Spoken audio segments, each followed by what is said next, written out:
Hi, it's Serena, and I'm back to introduce you to Compassion in World Farming.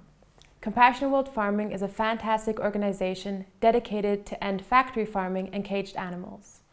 We had the pleasure of speaking with Philip Lymbery and Lara Richardson about their work and the project that they would like to have featured on our crowdfunding campaign on Indiegogo. I'm hugely delighted that Nariko's Voyage is the crowdfunding of it is supporting compassion in world farming.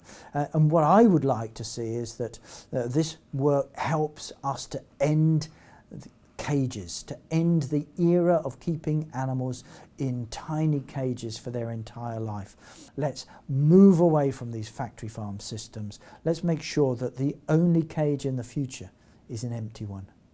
I came into working for Compassion in World Farming because of the plight of animals, because I looked into the eyes of animals that were caged, crammed and confined for their entire lives. I've always been an animal welfarist. I've always really cared about animals, and when I was younger was also very much an environmentalist. I'm really genuinely very worried about climate change and the climate devastation that's going on at the moment and the wildlife destruction that's occurring. And I think that factory farming is the main culprit. It's the biggest player when it comes to this.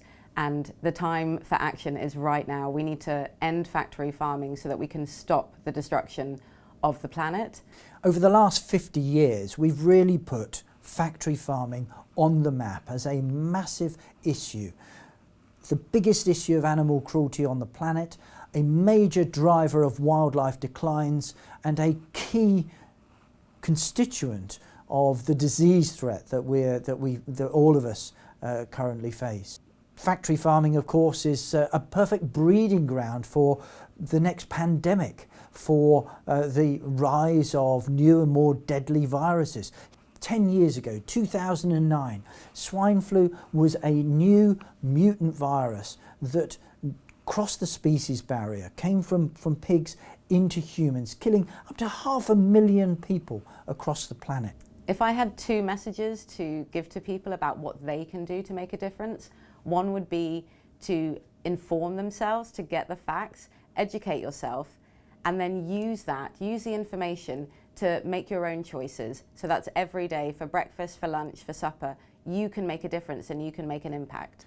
It's really difficult for consumers to know what they're buying because the bad stuff, the factory farm stuff, isn't labelled as this meat came from an animal that was factory farmed, that was tortured throughout his life. What you tend to get is a label that says fresh, or farm fresh, or country fresh, or natural.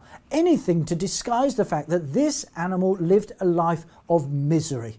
So for consumers that are looking for a more compassionate meat and dairy choice, then my advice is always to look for pasture-fed, free-range or organic.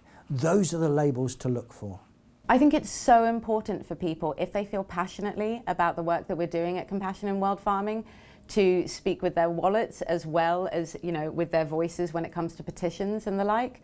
So if people are willing to donate, that would be fantastic. We can't do the work that we do here without the general public donating. We are not funded by the government, so it's really important for us to keep doing the work that we do for people to donate so that we can raise awareness.